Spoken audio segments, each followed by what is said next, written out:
special one coming tomorrow. This game, as we know, is on January 1st. That means that Texas Tech's last game before the Orange Bowl would have been nearly a month ago. Another era is taking shape at Oregon State. And just like you mentioned, this one is on the hardwood. A settlement was approved that ultimately made it so that colleges can pay their student athletes directly. It's the biggest one.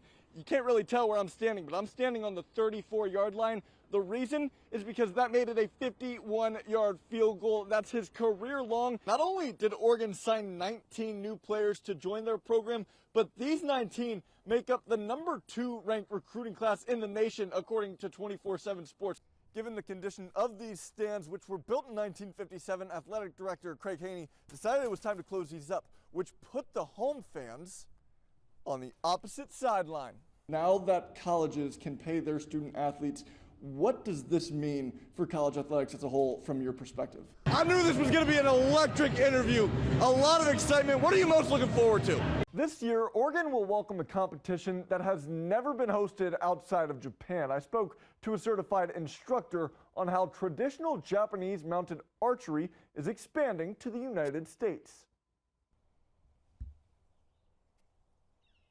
An interest in archery at a young age. I would take home all the sticks from the big redwood tree outside my elementary school, and I would swipe shoestrings from the extra shoestring bin and try to tie them on and make bows. Paired with a love for horses through the sport of yabusame, a traditional Japanese mounted archery.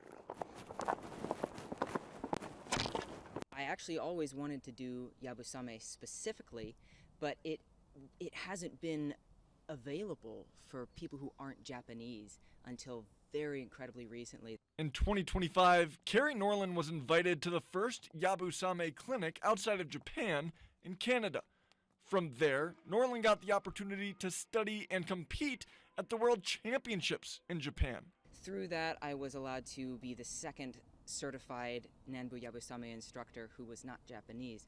Since receiving the certificate in February of 2026, Norland has been teaching the sport. I kind of was looking around on the internet. I was like, well, you know, do people shoot off horses? Do they still do this? I looked and they do, and I Googled and I found this place.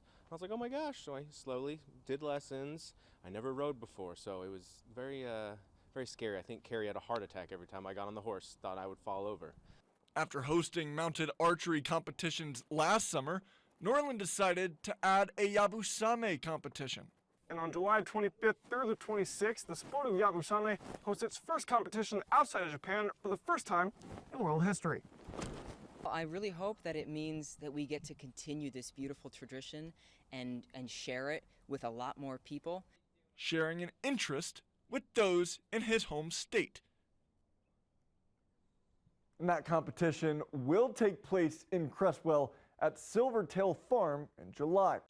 They thought I wouldn't be here. Following the Philomath boys basketball game against Marist Catholic on December 9th, senior guard Josiah Peters said he wasn't feeling well and his condition got worse over time. I decided it was a good idea to go to the hospital because I couldn't really walk. A hospital visit quickly turned into a trip to Randall's Children's Hospital in Portland, where he was ultimately intubated, leaving Philomath without an important warrior and a young player concerned for his future in sports. He's our leader to start the season off. He's kind of our heart and soul. Started the year before, and so it was tough to see him go down.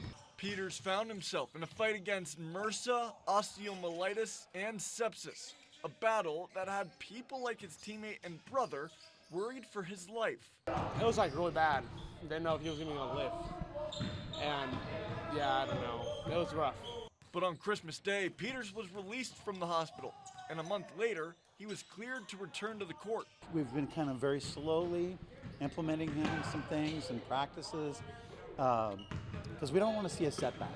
And on February 3rd, Josiah Peters checked into the game for the first time since early December, got to his spot, and delivered a shot that Warrior fans will not soon forget.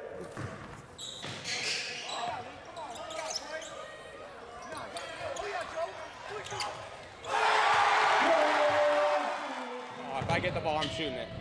So I just launched it, I don't know, NBA line, and it went in and felt good, and everyone started yelling. And is nice. To hit that shot was just, it was so cool.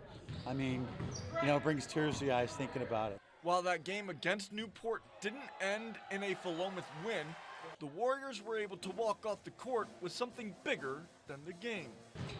I'm just so pleased to have him back, so and just be around the other guys. She's an amazing shooter, best shooter I've ever coached, I've ever seen, live or on TV. I mean, she's unbelievable. I thank her every day for what she does for us.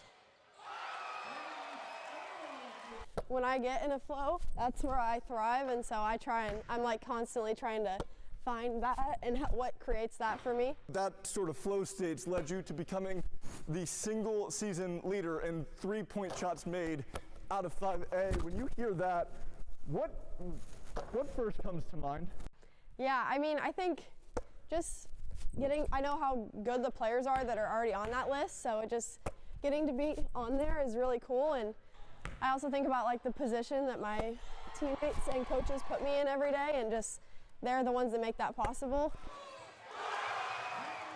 Being from Oregon, being a 3-point automatic machine, is there any player that you resemble your game off of? But more recently, I would say Caitlin Clark, Jalen Brunson have kind of been the films that I've been watching lately.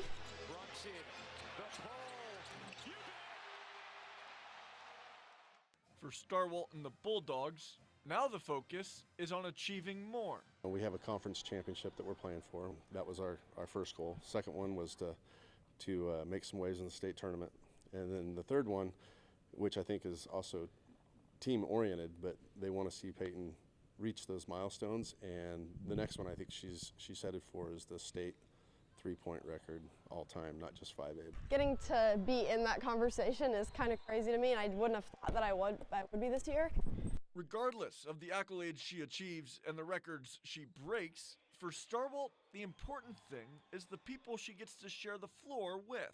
Accolades are amazing, stats are great, but I think getting to do this with this group of girls has been so special, and I get to have coaches that believe in me, you know, more than I believe in myself. So it's just, I think those are the things that I'm going to take with me for sure. Reaching new heights with the ones she loves. Reporting in West Albany, I'm Jack Demmler.